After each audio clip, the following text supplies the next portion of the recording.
I am recording this now, and this is all part of figuring out this and finding out, what options are available.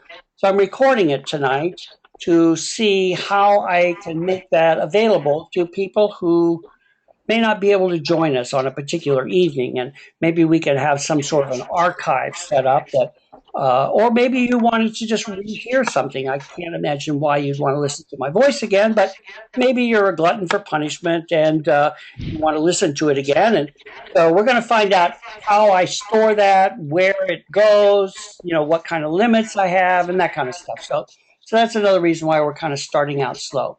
But let's jump right into this. Sean, are you hearing us all right? Yes, I'm hearing you good. Okay, good. I see visual feedback from Yvonne and Greg because they're nodding their heads and yawning and picking their nose, but I don't see you, so I don't know how you're reacting to this. So, are you on an iPhone by any chance, Sean?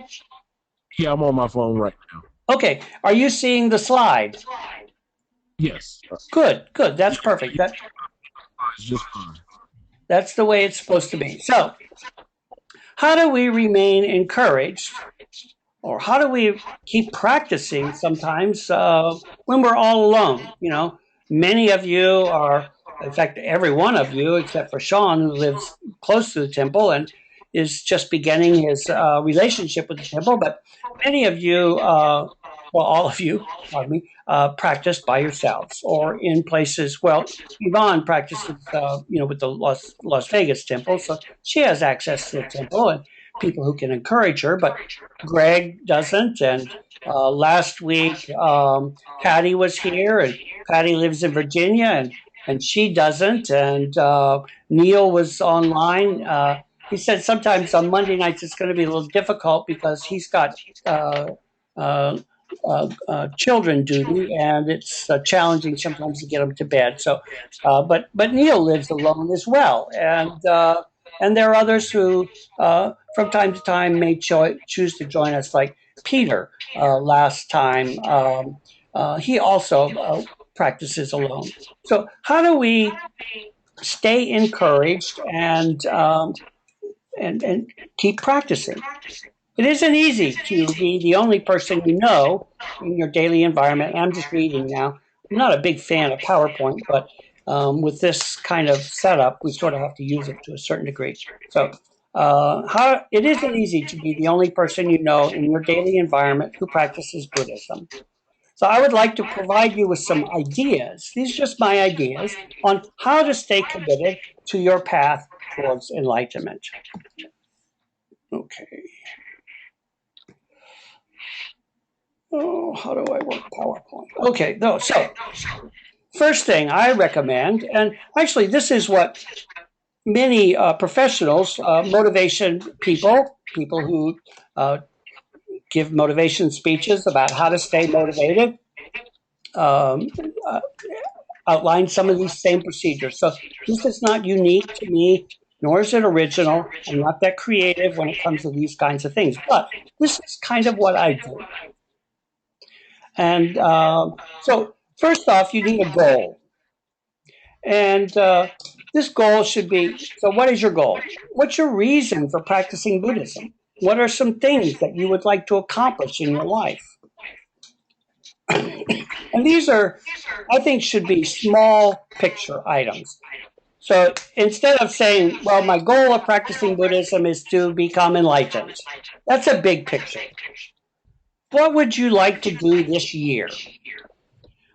Is there something that you would like to study? Is there some progress that you'd like to make in your faith, whether it be consistent, regular practice, or chanting consistently every day a certain amount, or meditation, or whatever. But what would be a good, realistic growth goal for you that relates to your Buddhist practice?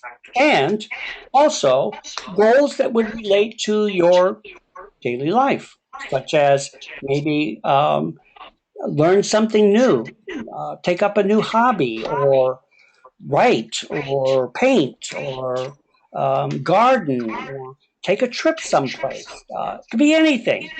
But you should have 3 to 5 goals. And these are things that you're going to focus on for a year. And I mean, you can do it longer term than that, but let's just take it a year at a time. Here at the temple on New Year's Day, one of the things that I do is at the end of service, I pass out paper, blank paper, to everyone who's here and invite those who would like to write down their goals for the year, their determinations, their resolutions, if you will, for the new year. And then I ask people, I have them fold them up and put them in an envelope, and we seal the envelope, and then they write their address on the outside of the envelope. And then I keep those here in the temple and place them on the altar and chant over them. And people who come here at the altar, to the temple, they may not realize it, but they're also chanting with those goals on the altar. And then July 1st or June 31st, June have 31 days? Yeah, okay. So June 31st, I collect them and I mail them out to people. So about mid-year, folks who do this get a reminder of what they had written down on the first of the year. I've gotten some feedback, and some of the feedback is they've forgotten what they wrote. They had gotten off track, or some people. Got one person who I'm hoping sometime will be able to join us, who practices in Wilmington, and he's very dedicated about it. He actually records it for himself, and so he frequently says, okay, when he gets his thing, he says, I accomplished this, and I got that done, and I'm halfway to this, and very, very organized and efficient person, much more organized and much more efficient than I am. But write down your goals, okay? So think about them, consider them. It should be some faith-related items, some personal growth items, okay? Your goal may change over time, and actually that's kind of the way it should be. You think of something today, and you think you'd like to work on that and accomplish it, and in the middle of working on it, you realize that's just not my thing, or it's not working out the way I thought it would, and maybe I need to make an adjustment. And again, when thinking of your goal, look closer rather than far. And I think this is really important here. Be as clear as possible and precise. Avoid vagueness. If you can't name it, then odds are it won't happen. So, vague sounding things, I'd like to improve my life. What does that mean? What does it mean when somebody says, I'd like to improve my life? As a chaplain, we become very good at challenging people on very vague statements. People in the hospital, and they're suffering from a crisis, and they really need to do some inner exploration. And but that's hard to do, and we don't have a lot of practice doing it. So, one of the things that we as chaplains do is we help people get deeper into their lives, explore their lives. So when we say something, what is it that we're really saying? When you talk about your goals, so be as specific and as clear as possible. If you're vague on it, then chances are you have no idea what you're looking for anyway, and so it's not going to happen. And that becomes discouraging, whether you realize it or not. Many of us quit setting goals because we fall short and we're discouraged, and we say, what's the point? I never reach my goals anyway.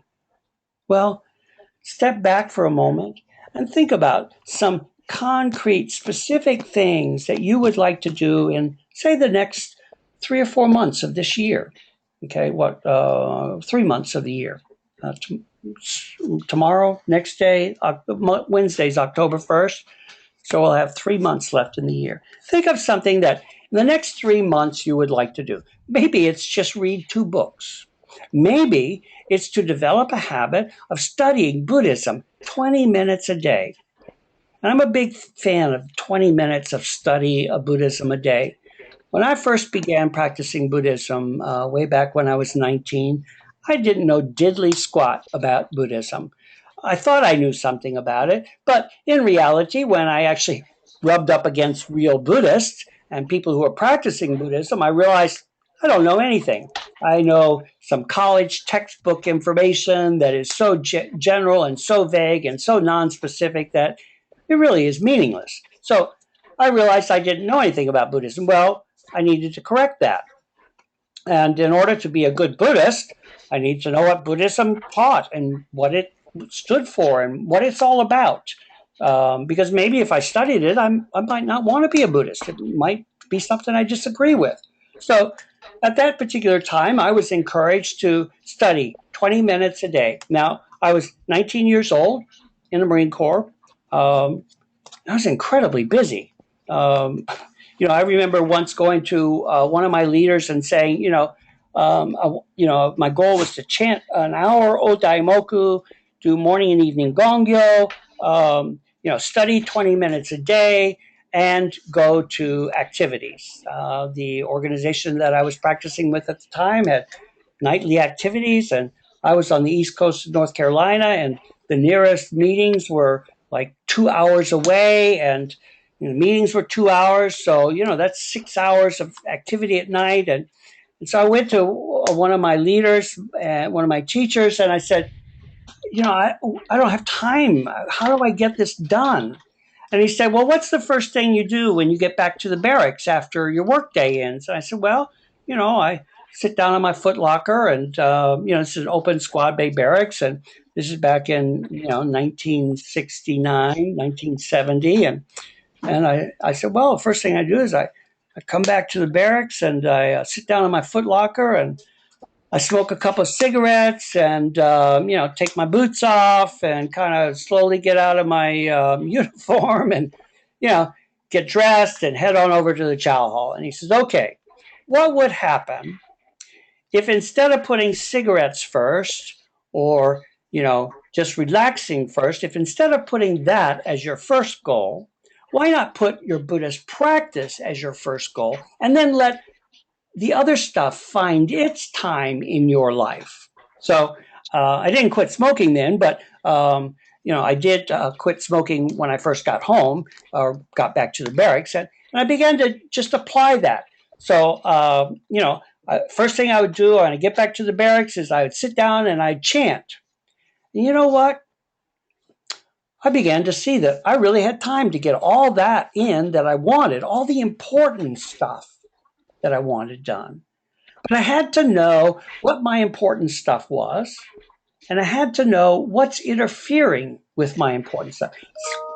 Some of this Greg may kind of pick up on. Some of the things I've, in our exchanges as you're learning to practice Buddhism, and in some of my conversations, I really kind of encourage everybody to pick at your life, dig a little deeper, look at what is holding you back from doing the things you want to do, and really dig and find out what it is that's holding you back. Maybe you're not as committed to your goals because maybe you don't know what your goals are, or maybe you're afraid, or maybe you might just be like I was, and that's just lazy. So, but I'm not going to call anybody names except myself. I know at that particular time, I was young, I was lazy. But I began to change. And so studying 20 minutes a day, let's think about that for a minute. So if you study Buddhism for 20 minutes a day, it doesn't sound like much, does it? 20 minutes, it's like, what can you accomplish in 20 minutes? And yet, if you think about it, 20 minutes over the course of the year, if you just take 300 days in a year, we just kind of use a round figure. Some days you might not study 20 minutes. Some days you may study more. But if you average 20 minutes a day over a year of 300 days, that's 100 hours. 100 hours of studying Buddhism. That's pretty intense. Now, how many of us today could set aside a block of 100 hours and study Buddhism for 100 hours, nonstop, I would venture to say that there's not a one of us that could spend 100 hours studying Buddhism. And yet, we can, over a year's time, with 20 minutes a day. To this day, I still, I'm not quite as strict as I was back then, but I still average about 20 minutes a day. And over 45, 46, 47 years, that's quite a lot of study. And there's a lot more to study. There's a lot more to read. Somebody asked me once, how many times have you read the Lotus Sutra? I have no idea how many times I've read the Lotus Sutra. And some parts I read more frequently than other parts. But it's 20 minutes a day. So every big dream, every big goal, or even the small goals, have little teeny tiny solutions sometimes, if we just open ourselves up to it. So, all right, name it. If you don't name it, it's not going to happen, odds are. And also, don't do any more than 5 and no less than 3. You can have more goals. It's okay. I'm not saying don't have more than 5. But you ought to have your top 5, okay? So if you've got 10 things you want to accomplish in the next 3 months, that's great. But prioritize them. Pick 5 or 3, whatever, as your top goals. These are the ones that, come heck or high water, unless something happens, you're just bound and determined. These are priority to you that you want to accomplish, okay? So, goals. Next, write it down. This may sound silly, but this gets back to what I do here at the temple on New Year's Day is I have people write it down. Not everybody writes it down, but generally speaking, the people who write it down get it done. Okay, so write your goals down. That's important. If you don't write them down, I can almost guarantee you a week from now, you will not be able to recite back what you made as your determination tonight. It's just the way our lives go. Our lives get filled up with so much stuff. And maybe in a week, you have a vague idea of what it was. In 2 weeks, it becomes more and more vague. In 3 weeks, you're way off topic. So, write it down. It doesn't have to be a big, long thing, just a little sentence. And then, after you write it down, you got to put it everywhere. Put it in as many places around you as you will see. So, the mirror, for makeup people and for shaving people, put it on the mirror. And further, actually take time to read it. Yes, you know what it says. You've read it every day for the past month, but keep reading it because this triggers something in your mind. It triggers something in your life that says, oh, I keep getting that message. Your mind, your subconscious keeps saying, I keep getting that message. And there's something nagging at me and I've got to do it. And it's you reading to your subconscious every day. And the more places you put it, the better. On your altar, your sacred space, put it there. Put it on your mirror. Put it on your steering wheel column. Put it on your iPhone. Greg, you and I are using Evernote, and I have a special notebook in Evernote that has what I call my daily fill, and this has my goals in it. It has my 5-year plan, has my 3-year plan. It has, what I want to accomplish this quarter, this year, and I'll get to what else it has in a moment. So actually take time to read them. So you wrote it down, you put it everywhere. Don't forget it. Read it, okay? This helps. So what has this got to do with your Buddhist practice? Well, you've made some Buddhist practice goals, and you're actually going to remind yourself every day that you want to do this. And you're going to be your own cheerleader, okay? So keep a journal. It doesn't have to be anything fancy. It could be just an Excel spreadsheet. But I recommend at least every week reviewing your goals, taking a moment. It doesn't have to be a long period of time, 10, 15 minutes. And, if you're like me in the young Marine time, we waste 10 or 15 minutes and think nothing of it. But take a few moments to write in your journal what you did this last week, any progress you made or lack of progress, and dig down to find out what's working and what's not working. If we don't do this on a daily basis or on a fairly regular basis, at least weekly, if we don't do this, then we never really find out what's working and what's not working. And if we don't know what's working and what's not working, we kind of just are wandering around.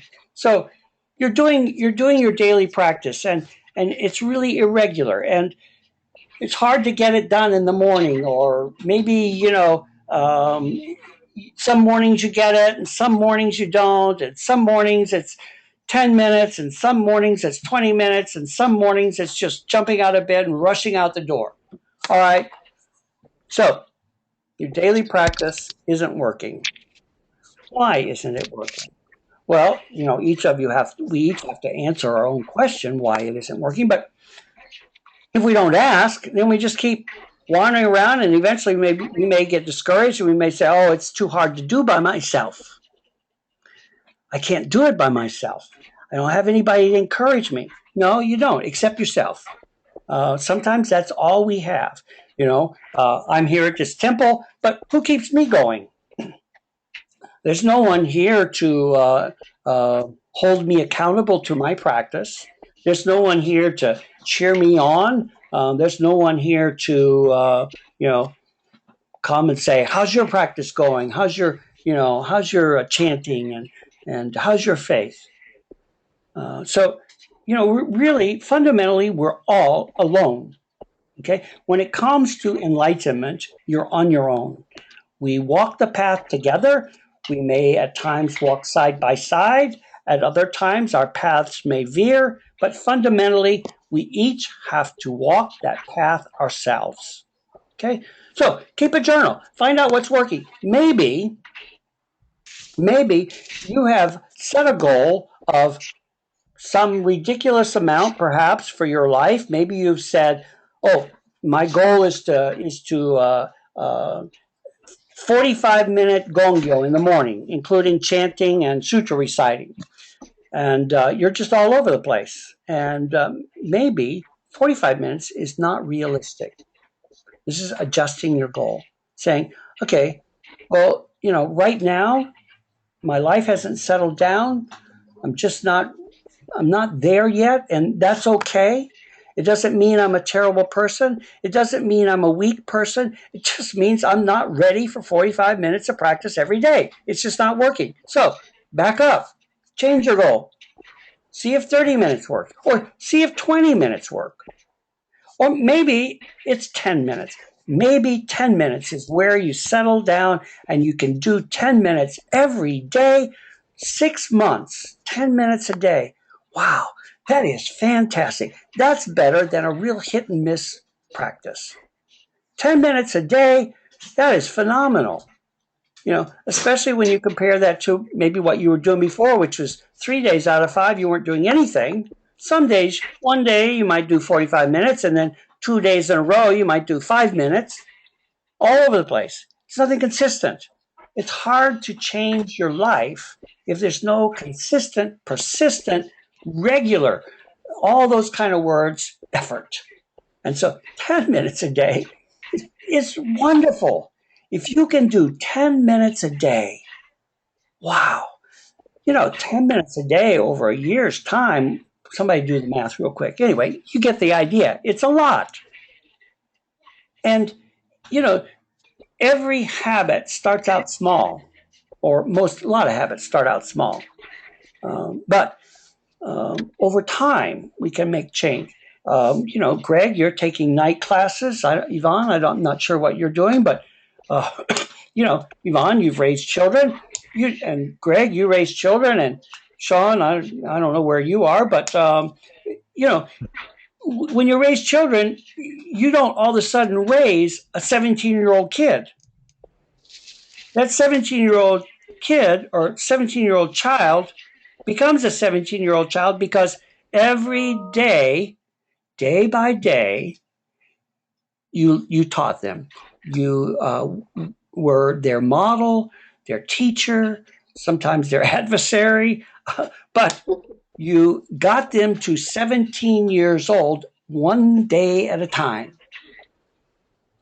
In our lives, the same way. So keep a journal of what's working and what's not working. And the things that are working, keep doing them. Now, you don't have to go crazy and say, wow, that's working. Let's do even more.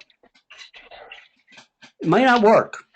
Slow and steady is much better than all over the place. So that gets into be willing to adjust. All right?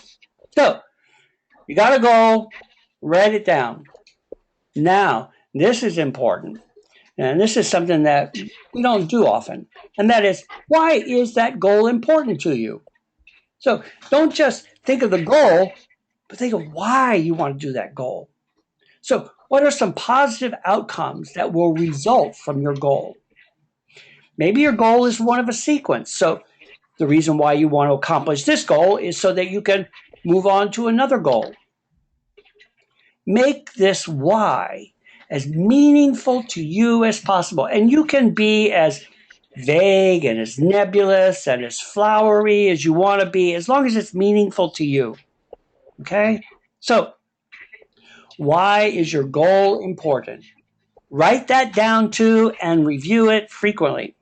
In my Evernote, one of the little notes is my goals and my whys. Why do I do what I do? Why do I go to the hospital every day or 3 days a week and visit sick people? Why did I start doing that? Why is that important to me? If I don't know why it's important to me, then it's really easy for it to just become some other task, some other burden. Why do I practice Buddhism? So I write down why I practice Buddhism. What is it that when I started and to this day, what is it that I find is important to me in practicing Buddhism? What motivates me? What is meaningful in this process? So, again, and these can be, I recommend them being small picture items, but they can be big picture items too. There's different opinions on that. But I do think, and most people say, that a goal without a reason is easy to abandon. Because sometimes this is where you get to be your own cheerleader. This is where daily or at least weekly, you're reminding yourself of why you get up in the morning and do the things you do. Okay? Yeah, some of us, we get up in the morning, we do the things we do because we need to support a family or we've got rent to pay. But is there something more to that? Why is it that you do what it is you do to pay your rent? Why, Greg, you're in the Navy and or Air Force, I'm sorry, and you've got 17 years invested. So, maybe one of the reasons why you do what you do is so that you don't waste your 17 years, and in 3 years' time, you will have something phenomenal. You will just have a walk to the bank every month, and you get that little check. That may be it. And maybe there's something behind that. Maybe it's so that you can accomplish your goal of being an arborist or whatever it is that you plan on doing. Horticulturist. Horticulturist, yes. Sorry about that. For me, okay, I'm retired. I'm a rhino. I'm retired in name only. But most people apply that to Republican in name only. But I'm a rhino. I'm retired in name only. So, but I still have goals. There's still things I want to accomplish. Now, some books talk about aging and aging to saging and different stages in our life. And Greg and Sean, y'all are young, and Yvonne, I'm not sure your age. I'm retired. But pardon? I'm retired too. Okay, Yvonne's retired. So, at this stage in my life, and maybe Yvonne's life as well, we still want to accomplish things, but it's not quite the same ambition level as someone who's in their 40s, 30s, 20s, who is actually trying to accomplish something for a career, for a lifetime of work. Whereas, for people who are retired, a lot of times it's consolidating all the things that we've accomplished in our lives and learning how to sift it all together and extract the wisdoms. So, when you're in your retirement age, it's not so much about checking off boxes as it is putting all those boxes together and making a complete picture. That's some theorists' ideas and understanding about how to age gracefully and how to age meaningfully. But for a young person, it is truly about checking off boxes. I mean, that is the time of your life. You're studying, you're, making your place in the world. And so your activities, your motivations are different than a person who's retired, but yet we still have things that are important to us. So write them down and review it frequently. How am I doing on time? Oh, I've got about 15 minutes left. Okay, so I didn't rehearse this. I just love to talk, so bear with me. It's fun for me. Hopefully it's not torture for you. All right, so daily ritual. Set a morning ritual. Define it and what it will be. All right. Write down your daily ritual. So one of my tabs in my Evernote notebook is, what do I want to do in the morning? What are the things I want to make sure I do? And this is going to sound silly, but you jump out of bed and you're in a hurry and you forget things. So I have, as part of my daily ritual, I want to take time to pet my dog. I want to eat a healthy breakfast. Now that one kind of slips to the side sometimes because I might have cake or Diet Coke for breakfast, but I try to eat reasonably healthy, okay? So, cake and Diet Coke, that's a balanced diet. Sugar and no sugar, that's kind of how I look at it. So I have that as my one of my daily rituals. I want to do my morning gongyo, okay? Why do I have to remind myself? Because sometimes I just am you think you remember and you don't. I don't know about any of y'all. Maybe you're not like me, but sometimes I have the best intentions, but I forget things.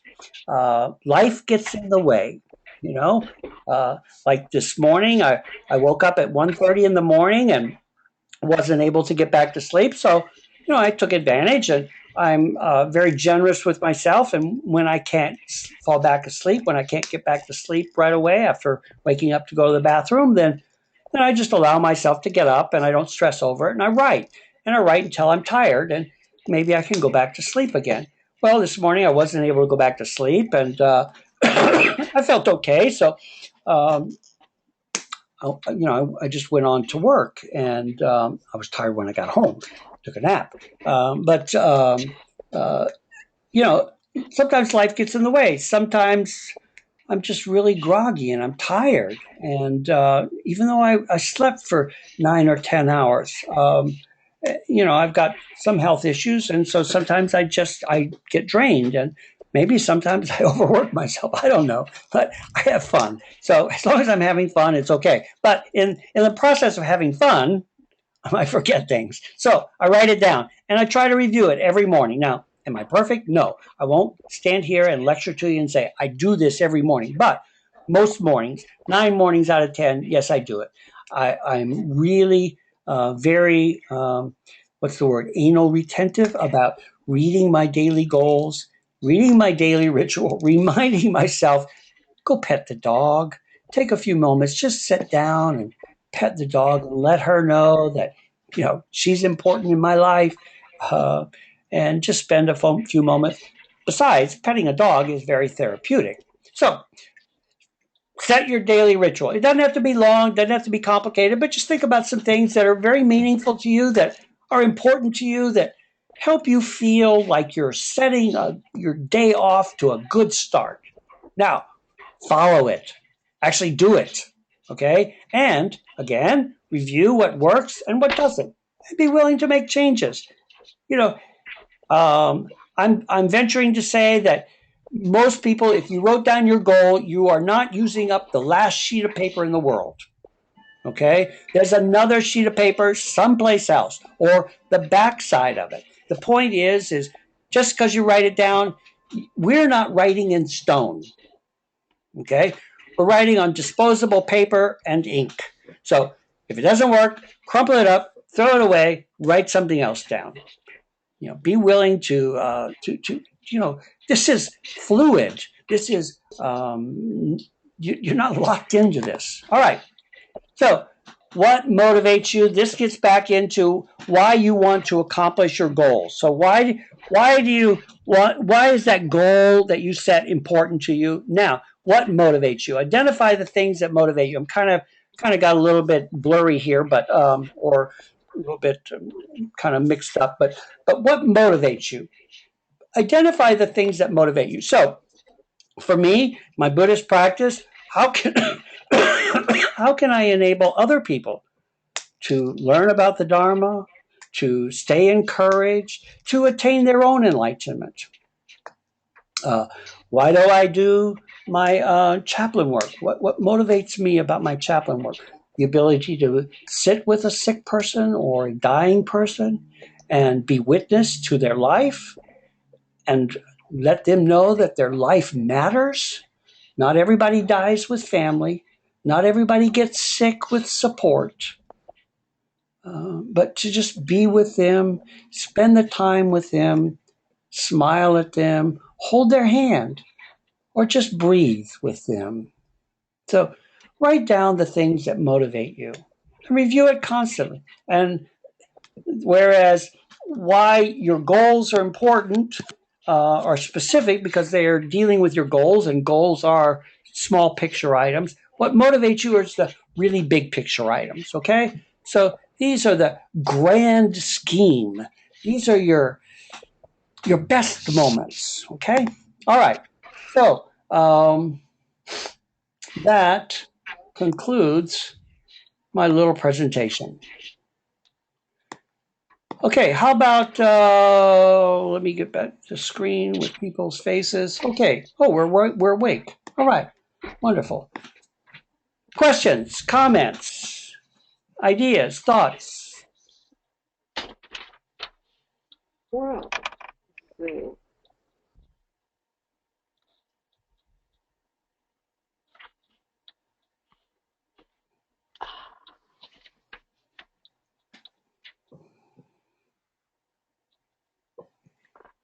We're waiting on you, Yvonne.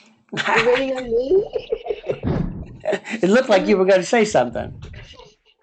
Oh, I guess I was just thinking. Okay. Yeah.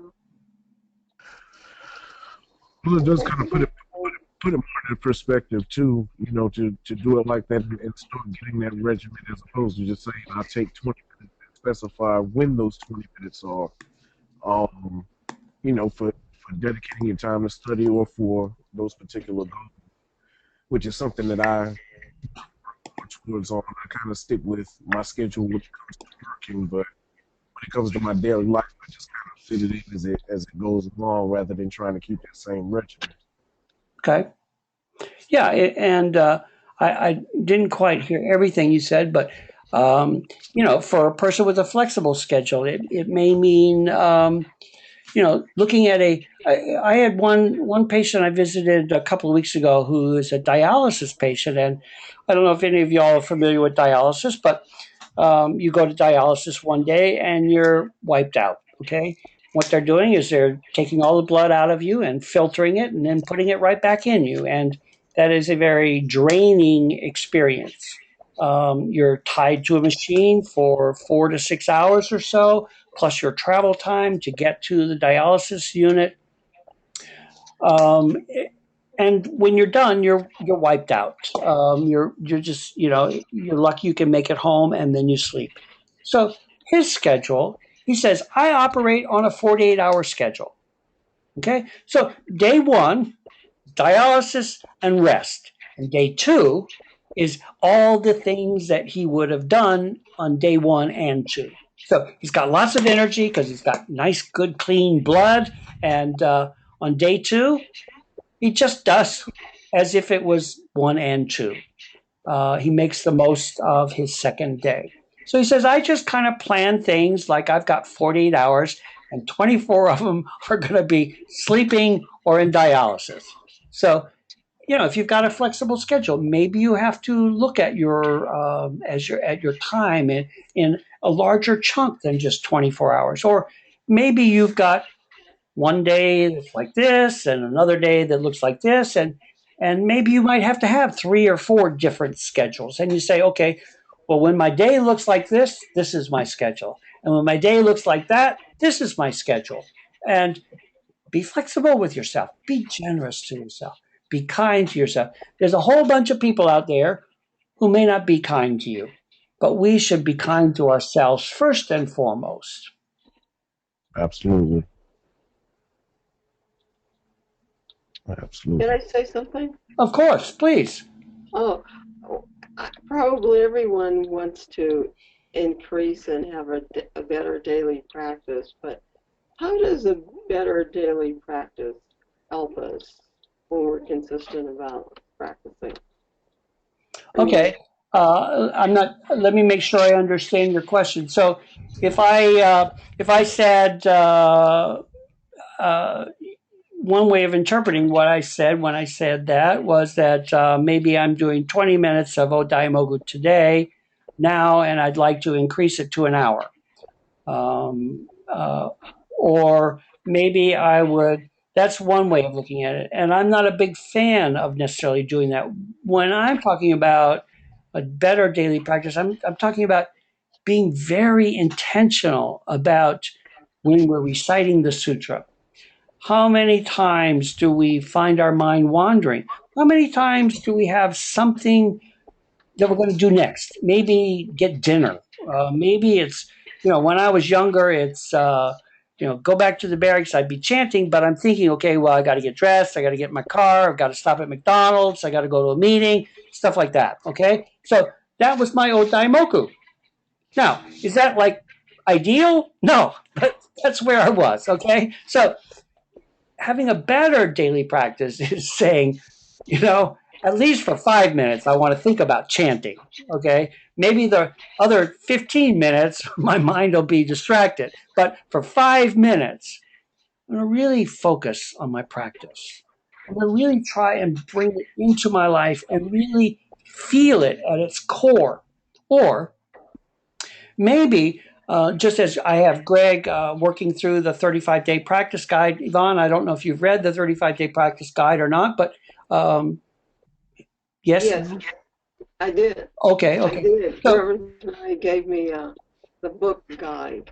okay. So, in that book, I start a person out, with day one. Well, I don't know if it's day one, but about day 2 or 3, I'm talking about the Eightfold Path. And I encourage each person to pick one of the 8 right ways. It's your choice, whatever one you want to pick. Pick one and pay attention all week long to when you're able to carry out that right way and when you're not. And when you're not, don't beat yourself up, but say, why not? What is it that keeps happening that prohibits me from being kind and gentle to my coworker? Or what is it that prohibits me from being respectful of the cashier at Walmart or Food Line or Harris Teeter or whatever grocery store you shop at? Or what is it that triggers me to flip off a driver who didn't use their turn signal or who didn't start fast enough from a green light? I'm not saying any of y'all do that, but you know, what are the things that happen in your life that seem to prohibit you or inhibit you from following the 8 right ways? Yeah. So taking the time to really, really intentionally, mindfully practice in all of its manifest ways, whether it be chanting, whether it be walking, chanting, chanting while we're walking, or maybe you like to copy the sutra. Maybe you like to read, but just taking time and say, I'm going to read for what I can get out of it and not for what I can accomplish. And we'll talk more about reading from the heart as opposed to reading from the mind next meeting. But so that's what I'm talking about when I'm talking about a better or deeper practice. Um, I am not a big advocate of chanting to the clock. That is beneficial sometimes, but I encourage people to chant till they're full. How many times do we just say, I'm just going to take in this Odaimoku and I'm just going to chant and chant, and I'm not going to worry about time, but I'm just going to chant till I'm contented. Many of us don't even know what that feels like because we're just busy checking off a box, chanting 15 minutes, chanting an hour. Boop, check that box off, move right on to task number 2.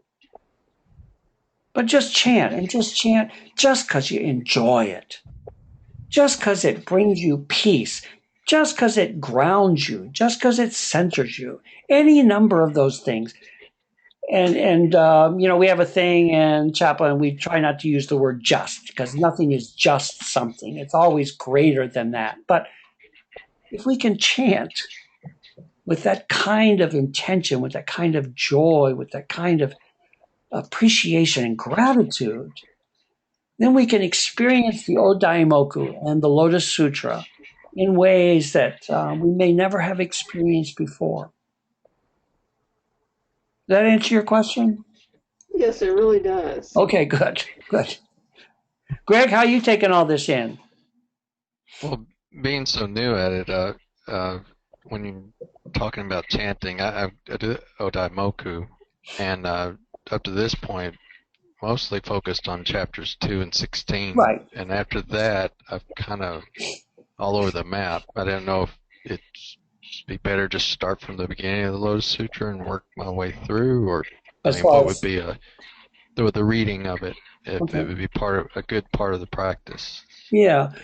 I would recommend for where you are, and Sean, you'll be getting to this point as well. On your daily practice, continue working on becoming proficient at chanting chapter 2 and chapter 16.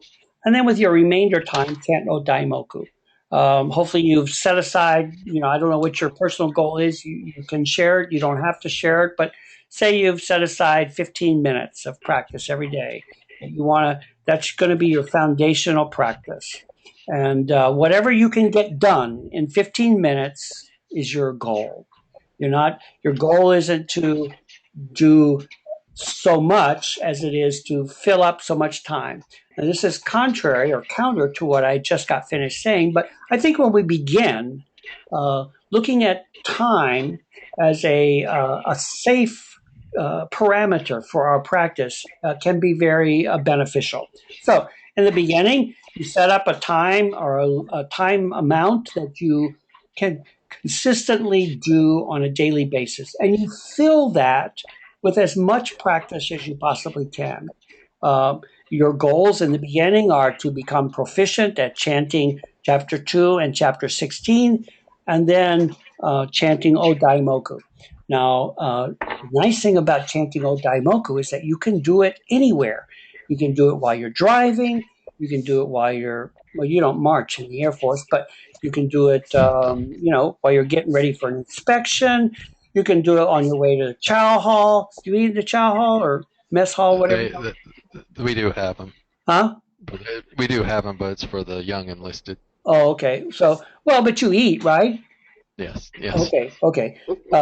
That's for everybody, not just the young ones. So you eat. So you can take a moment and practice mindful eating for a few minutes, and just be really aware of that. Say "O Daimoku" before you eat your meal. Say "O Daimoku" after you finish your meal. Chant 3 times. Namu Myoho Renge Kyo. That's "O Daimoku, Sean. We're kind of using some jargon here that you may not be familiar with, but "O Daimoku" is the Namu Myoho Renge Kyo. We call that the sacred title to the Lotus Sutra. So there are many opportunities driving to and from the base. Do you live on base or off base? You live off No, base. I'm off base. Yeah. Yes. So driving to and from, or do you walk? I drive. Okay. So driving to and from base, you can chant. Maybe you won't chant the whole time, but you can chant a few minutes. While you're, pardon me, putting the girls to bed or helping your wife prepare dinner or any number of things you can chant. Nichiren, the founder of our order, says chant while you're having sex. Okay? So you can chant anytime. If you can chant while you're having sex, then you can do it anytime. All right? Chant while you're showering. Chant, while you're shaving. So open your life up to, an infinite amount of possibilities of chanting O Daimoku. We don't have to be a stranger to that. So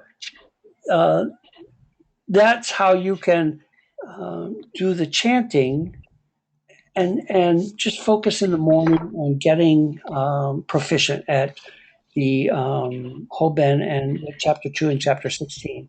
In 6 months' time, if you focus on that and you expand your morning practice time to 20 or 30 minutes, you'll be able to do the entire service and spend 10 minutes chanting.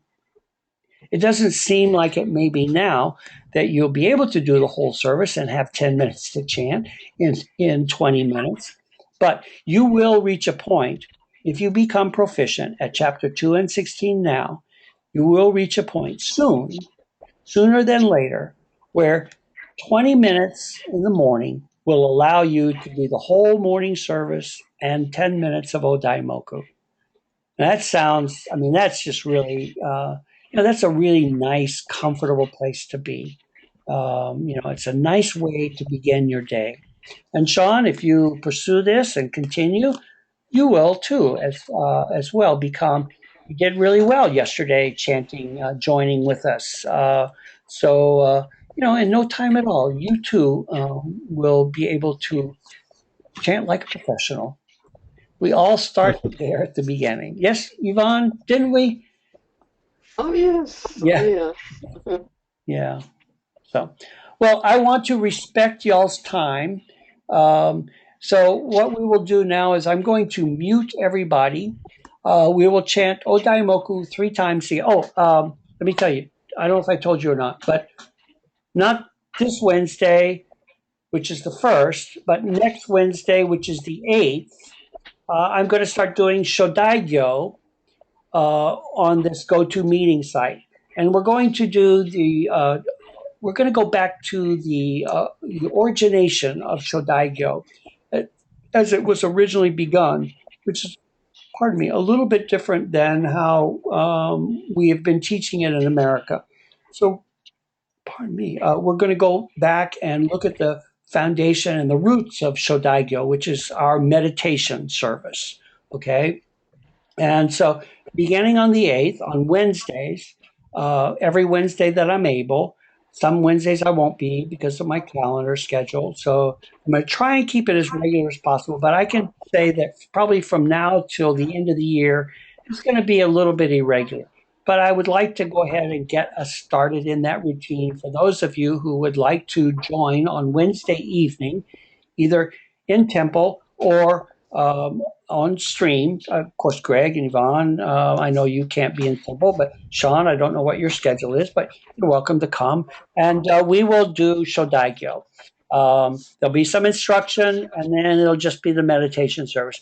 Won't be any teaching or lecture afterwards. We're just going to do the meditation service. And at first it may change because, there's going to be some explaining to do and some teaching, but eventually we'll move to, this will be just a dedicated practice time. So we'll have that, and it'll probably last about an hour. So we'll start at 7:30. We'll be done by 8:30. And of course, you're free to come and go as your schedule permits. But I want to make as many offerings as I can to help support. I used to do meditation every Wednesday, but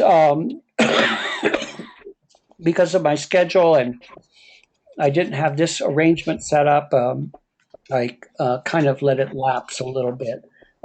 Other things came up. But we're going to get back into that. So every other Monday will be study, discussion, and then every Wednesday will be Shodaikyo, every Sunday, service at the temple. All right, so I'm going to mute you all, and then we're going to chant Odaimoku 3 times if I can quit coughing. And I'd like to thank all of you all for being here tonight, and I wish you all the best for the remainder of your week. And for the remainder of the year, as we think about our goals for the next 3 months. So let us join together in chanting Odaimoku. Namu Myo Renge Kyo. Namu Myo Renge Kyo. Namu Myo Renge Kyo. Thank you all. Thank you, and have a good night. Bye-bye. Let's see. Give me a second here. Turn everything off.